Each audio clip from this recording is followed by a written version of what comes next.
Langsung aja ya, saya langsung boleh. sini. Ada seorang ustadz dari pesantren Sarang, guru di sana, seorang ustadz di pesantren Sarang. Ini Mas Maimun Nafis dengan apa namanya itu berapi-api ya, kayaknya itu menahan amarah gitu. Karena memang apa namanya Mas Rifki, saya pernah menjawab tentang Gus Najih ya, tentang Gus Najih. Mungkin ini Mas Maimun Nafis ingin menyatakan bahwa saya muridnya Gus Najih bisa menjawab kan, karena saya waktu itu telah menjawab dari proposisi Gus Najih yang memang beliau bukan tidak alim, beliau alim, tetapi dalam masalah nasab ini memang memerlukan kejelian tersendiri, itu saya kira. Dan Mas Maimun Nafis ini secara garis besar bagus juga ya dalam penyampaian apa namanya hujah-hujah, karena memang demikianlah pesantren NU mendidik santri-santrinya Mas Rifki, mantap. Tetapi dia juga mengaku sebagai lembaga Basul Masail ya, lembaga Basul Masail mungkin di tingkat kabupaten atau provinsi, dan sekarang ini dari tingkat PBNU akan menjawabnya. Ya baik ya. Ya, ini anggota Basul Masail PBNU akan menjawab anggota Basul Masail di Jateng atau di Rembang gitu ya, Mas Maimun Nafis, atau tingkat pesantrennya. Ini sama-sama anak NU. Mas Maimun Nafis mengatakan bahwa nasab Ba'alawi sudah diisbat 180 kitab.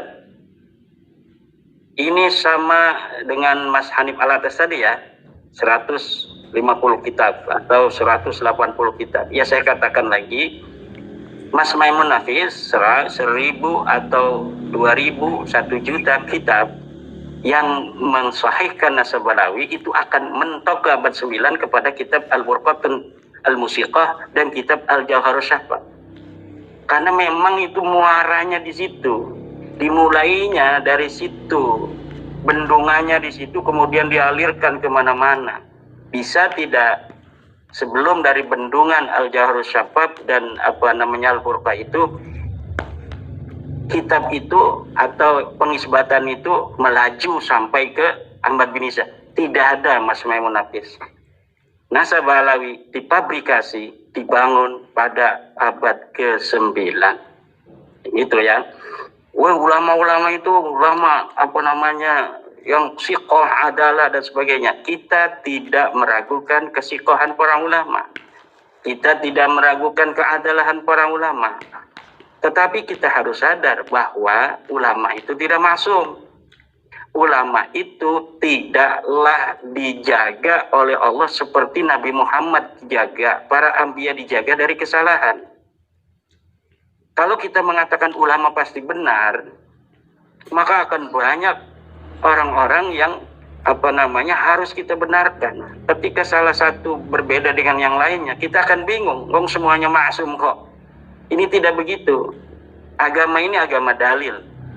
Siapa yang punya dalil, maka dialah yang harus diikuti. Wala taqfu ma laysa laka bihi ilm. Itu Mas Maimun. Jangan kau ikuti apa yang tidak punya dalil. Ibnu Hajar dan lain sebagainya itu tidaklah berniat berdusta, tidak. Dia mendapatkan dari kitab Al-Juz'ul Latif. Dia tidak bertemu dengan Al-Idrus. Dia membaca kitabnya Al-Juz'ul Latif. Dia husnudzon. Dia tulis saja itu kitab Al-Juz'ul Latif yang menerangkan silsilah dirinya sampai Rasulullah. Kemudian Ibnu Hajar mengutip. Ya mengutip aja. Ibnu Hajar pun ulama besar. Masa dia ini tidak teliti? Ya, ulama itu kalau dalam masalah fikih, kan Ibnu Hajar ulama fikih. Kalau Ibnu Hajar bicara masalah fikih, mungkin dia akan betul-betul tasabut wa tahaqquq.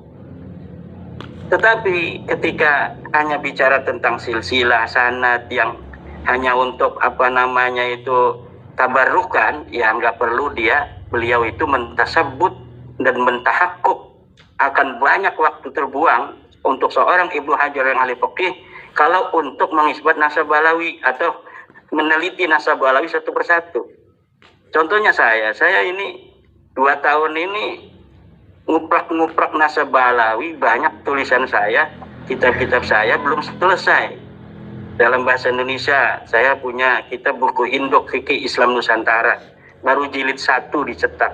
Lihat itu di perpustakaan universitas Islam di Indonesia, di UIN itu ada itu buku Induk Fikih Islam Nusantara, baru 1 jilid.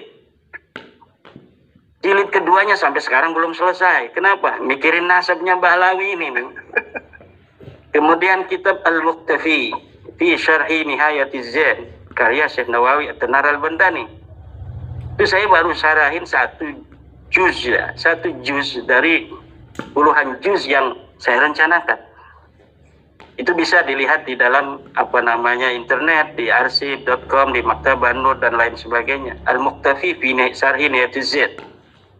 Itu karena ada nasab Bahlawi ini saya belum bisa untuk meneruskan. Jadi membutuhkan waktu yang banyak, dan waktu itu tidak dianggap urgen oleh Ibnu Hajar untuk meneliti nasab-nasab itu. Kenapa? Karena yang ditemui orang-orang soleh, yang beliau tahu ini nasab tidak mencurigakan. Ya hari ini yang kita temui kan model-model begitu, Bu, yang mencurigakan itu kan. Akhirnya kita meneliti, dan setelah diteliti haplogrupnya G.